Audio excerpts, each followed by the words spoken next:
Assalamualaikum warahmatullahi wabarakatuh. Perkenalkan, nama saya Dinda Zahra Algalia dengan NIM 2481070102 dari kelas PGMI 4D. Tujuan saya membuat video ini ingin membacakan jawaban ulangan akhir semester mata kuliah pembelajaran IPA di MI atau SD. Jawaban yang pertama yaitu adalah dalam pembelajaran IPA di MI, pemilihan media harus mempertimbangkan kesesuaian dengan tujuan pembelajaran, karakteristik materi, karakteristik peserta didik, serta kondisi pembelajaran yang tersedia.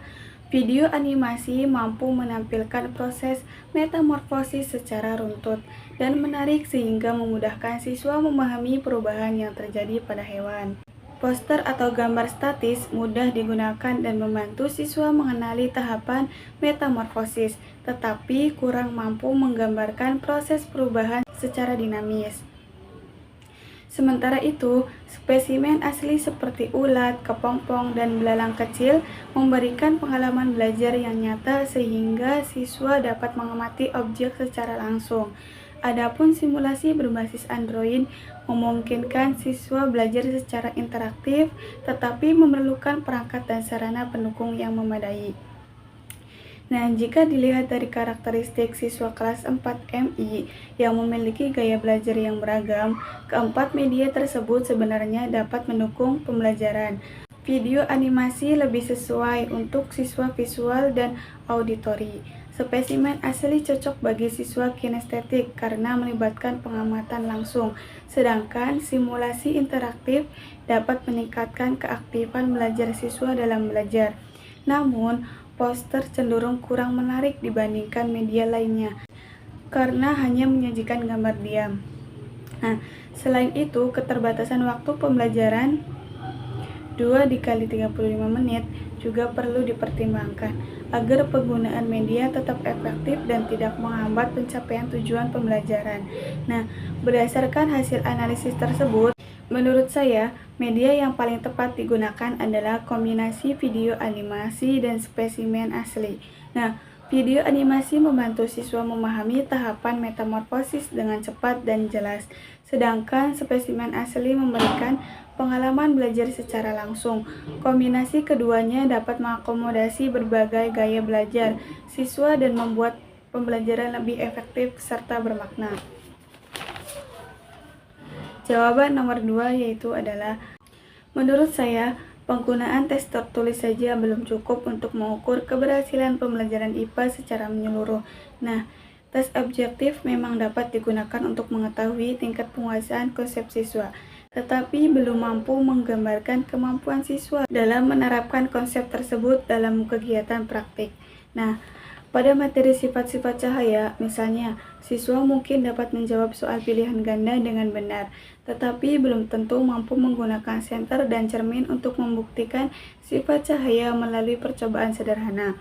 Dalam pembelajaran IPA, siswa tidak hanya dituntut memahami teori, tetapi juga mampu melakukan pengamatan, percobaan, dan menarik kesimpulan berdasarkan hasil pengamatan. Oleh karena itu, jika penilaian hanya berfokus pada tes tertulis, maka keterampilan proses sains dan sikap ilmiah siswa tidak dapat terukur dengan baik. Nah, menurut Kunandar, penilaian autentik perlu dilakukan agar guru dapat memperoleh gambaran kemampuan siswa secara terlebih utuh, baik dari aspek pengetahuan, keterampilan, maupun sikap. Yang B. Instrumen penilaian non-tes. Untuk melengkapi penilaian, guru dapat menggunakan teknik penilaian unjuk kerja, performance assessment.